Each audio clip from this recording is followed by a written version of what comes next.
Le problème du blocus fait partie de la négociation. Tout le monde le sait. Chaque président a étudié ce problème et c'est une chose publique. C'est en cours et c'est en cours sur les bonnes relations que l'on recherche. Mon désir est que ce sera d'arriver à un accord qui puisse satisfaire les deux parties. Un accord, n'est-ce pas?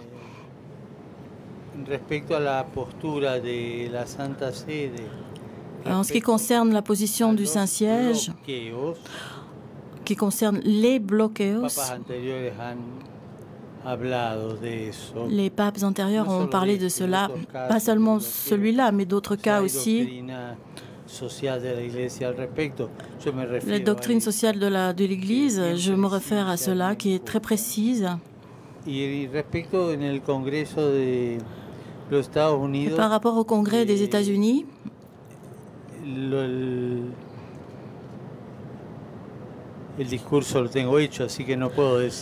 discours, je l'ai déjà fait, donc je ne peux pas vous le dire. Mais je suis en train de penser vraiment à ce que je vais dire à ce sujet. Non, plutôt spécifiquement sur ce thème. Et en général, le thème des accords binationaux ou multinationaux comme signe de progrès, la convivialité va dans ce sens, mais le thème concret, bon, je ne vais pas dire de bêtises, le thème concrètement n'est pas mentionné, c'est certain.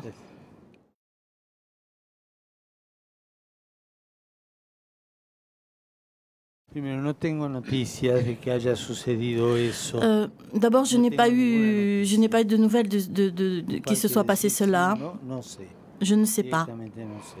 Je ne sais pas vraiment. Et vos deux questions sont au conditionnel.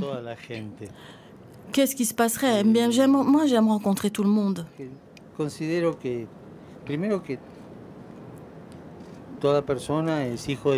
Je considère que chacun est fils de Dieu. Et deuxièmement, le contact avec une autre personne enrichit. Si vous voulez que je parle davantage des dissidents, je peux vous dire des choses bien concrètes.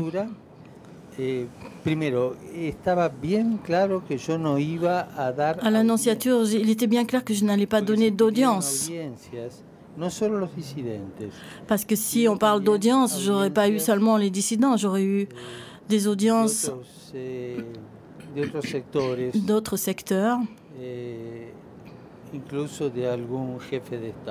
et même de quelques chefs d'État.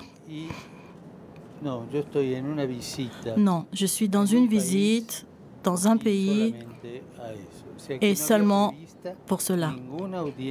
Donc je n'avais prévu aucune audience avec les dissidents ni avec personne d'autre. Et deuxièmement, depuis l'annonciature, il y a eu des appels téléphoniques de certaines personnes qui sont dans ces groupes de dissidents.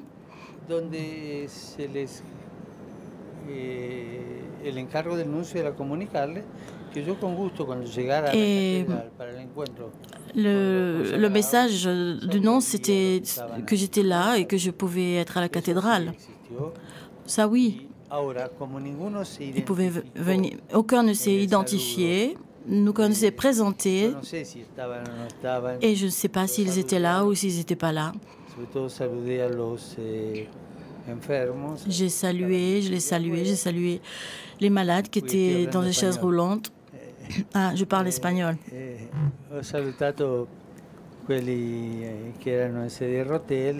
J'étais donc, j'ai salué ceux qui étaient en chaise roulante, mais aucun ne s'est identifié comme dissident. Chiamati alcuni per invitarli per un saluto di passaggio.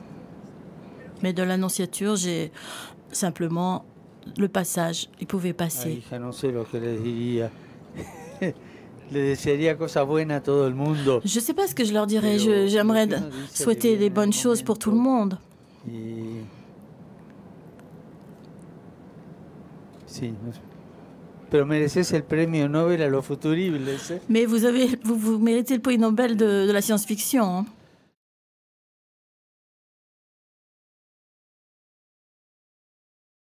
Le repentir est quelque chose de très intime, ça fait partie de la conscience. Dans cette rencontre avec Fidel, j'ai parlé des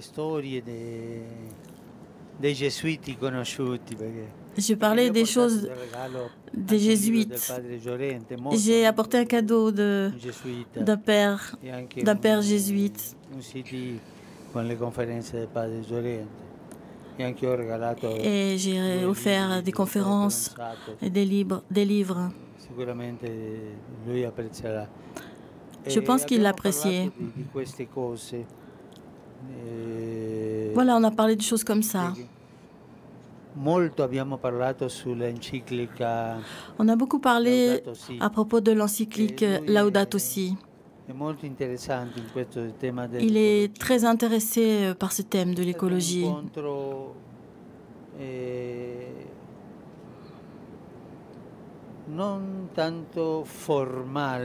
C'était pas une rencontre vraiment formelle, mais c'était plutôt spontané. Il y avait sa famille qui était là, et aussi mon accompagnateur, mon chauffeur. Loro non potevano sentire, ma erano nello stesso ambiente. Ma abbiamo parlato di queste cose, ma voilà, on a parlé de toutes ces choses-là, mais surtout de l'encyclique, car il est très préoccupé par cela. Du passé, nous n'en avons pas parlé. Si, del passato. Oui, du passé de l'école des jésuites et comment on le faisait travailler, comment les jésuites le faisaient étudier, ça oui.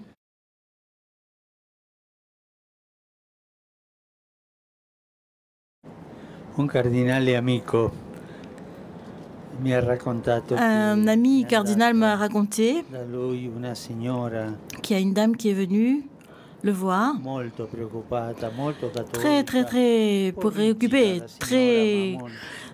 très catholique, hein, très rigide, très raide. Et il a dit, est-ce que c'est vrai que dans la Bible on a parlé d'un antéchrist et de l'Apocalypse? Et alors, est-ce que c'est vrai qu'on parle d'un antipape? Parce que l'antéchrist ou l'antipape. Et pourquoi vous me demandez ça, dit le cardinal? Je suis sûr que le pape François, parce que je suis sûr que le pape François est l'antipape. Et pourquoi vous avez cette idée? Parce qu'il n'a pas de chaussures rouges. I motivi di pensare se uno è comunista o non è comunista. Io sono certo. Je suis certain que je n'ai pas dit una cosa in più une chose de plus qui n'est pas dans la doctrine sociale de l'Église. Dans l'autre vol, une de vos collègues, je ne sais pas si elle est ici, vous me corrigerez, m'a dit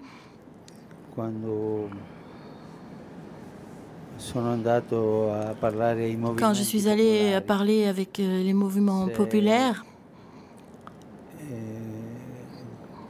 elle m'a dit que j'avais tendu la main à ces mouvements populaires. Et elle m'a dit aussi, mais est-ce que l'Église vous suivra? Et je lui ai dit, c'est moi qui dois suivre l'Église. Et je crois que je ne me trompe pas.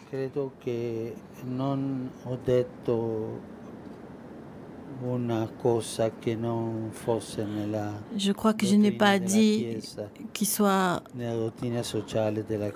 en dehors de la doctrine sociale de l'Église.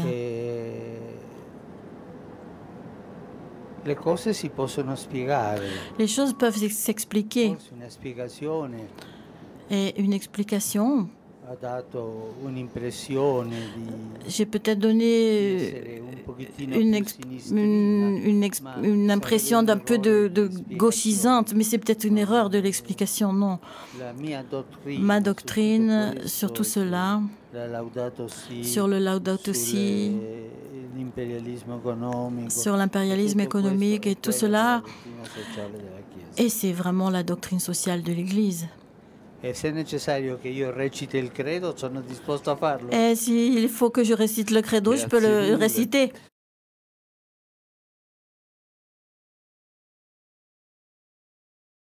Les discours que j'ai faits à Cuba, dans ces discours, j'ai toujours mentionné la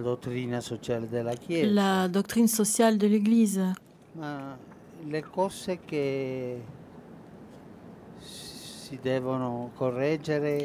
Les choses que je pourrais corriger, je l'ai dit clairement. Non profumatamente soft, no? C'est pas vraiment soft.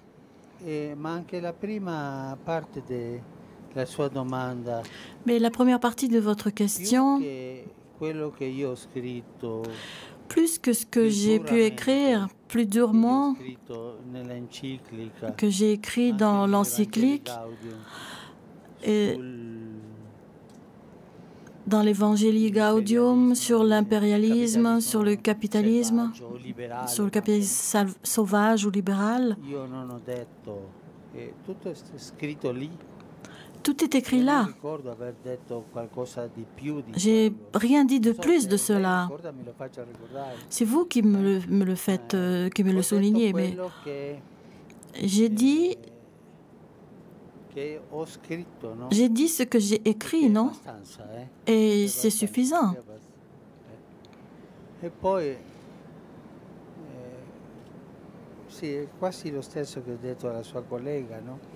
Et c'est presque la même chose que j'ai dit à votre collègue. Mais ici, à Cuba,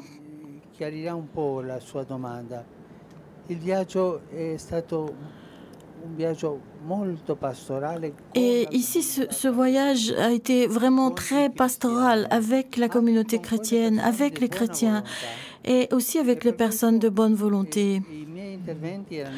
Et pour cela, mes interventions, les homélies, et même avec les jeunes, qui étaient des jeunes croyants et non croyants, et croyants d'autres religions différentes. C'était un discours d'espérance, d'encouragement, de dialogue, d'aller ensemble, de rechercher les choses en commun et non pas les choses qui divisent. J'ai cherché à faire des ponts. C'est un langage plus pastoral.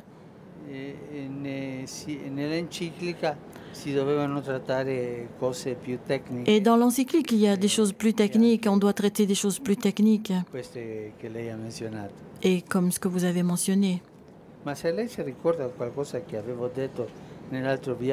Et si vous vous souvenez de quelque chose que j'ai dit dans les autres voyages plus fort, mais moi je ne me souviens pas.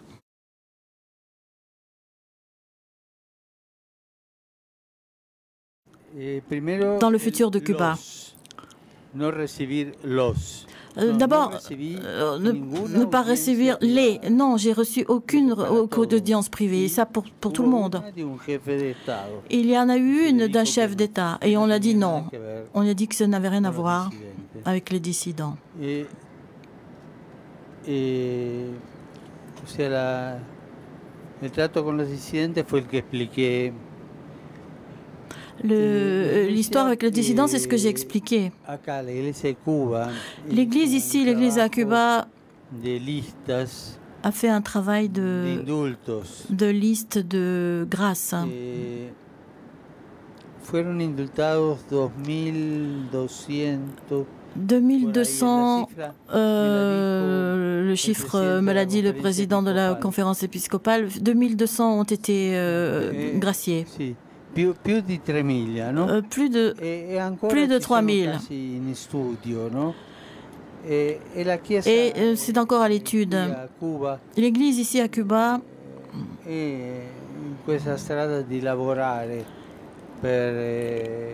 est en train de travailler pour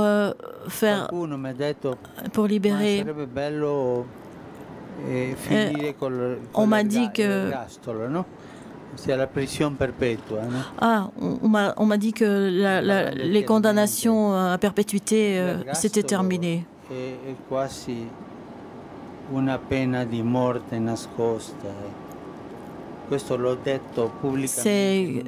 Ça, c'est quasiment une peine de mort. Et ça, je l'ai dit publiquement aux juristes européens.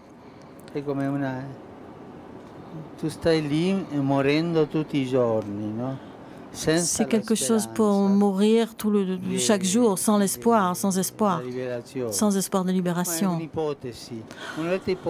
Alors c'est une hypothèse. Une autre hypothèse, c'est qu'on fasse une grâce générale, qu'on gracie. Mais l'Église est en train de travailler. Elle a travaillé. Je ne dis pas que ces 3000 ont été sortis de la liste des églises. L'Église a fait une liste officiellement et continuera à le faire.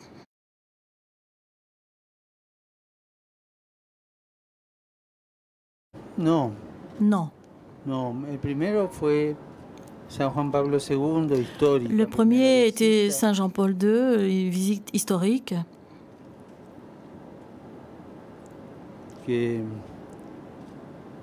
Era normal, él visitó todos los países. Et c'était normal, il a visité tous les pays. Et même des pays agressifs contre l'Église. La segunda fue el Papa Benedicto. La seconde visite, c'était le pape Benoît.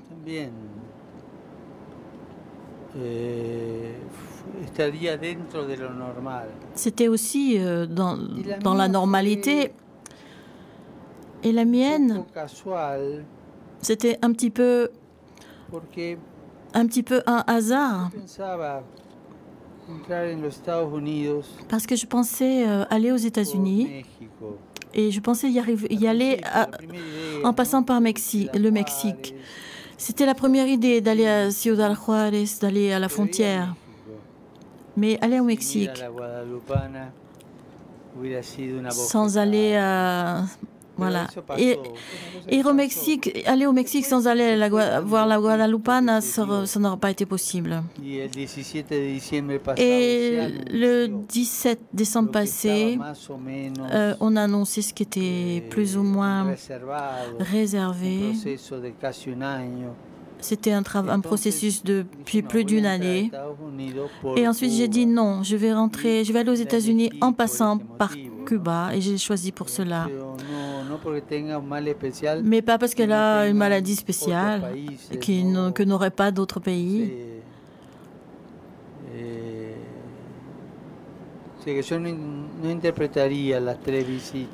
Je n'interpréterai pas ces 3 visites dans ce pays. Les 2 papes antérieurs ont visité, et d'autres pays qui l'ont visité, le Brésil par exemple. Et encore, Jean-Paul II a visité au moins 2 ou 3 fois le Brésil. Et il n'y avait pas un mal spécial. Mais je suis content d'avoir rencontré le peuple cubain, la communauté chrétienne cubaine.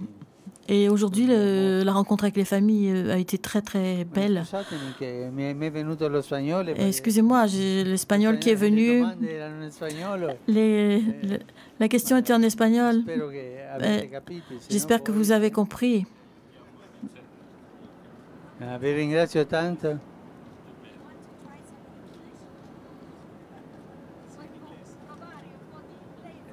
No, è difficile. Non è il mio forte l'inglese. Ah, c'est très difficile. L'anglais, c'est pas mon fort. Adesso vi ringrazio il lavoro che vi aspetta. Alors je vous remercie. Sarà impegnativo. Ce travail qui va être impactant. Erano 24 discorsi. Ce furent 24 discours. Ne ho fatto 8. À Cuba, 8.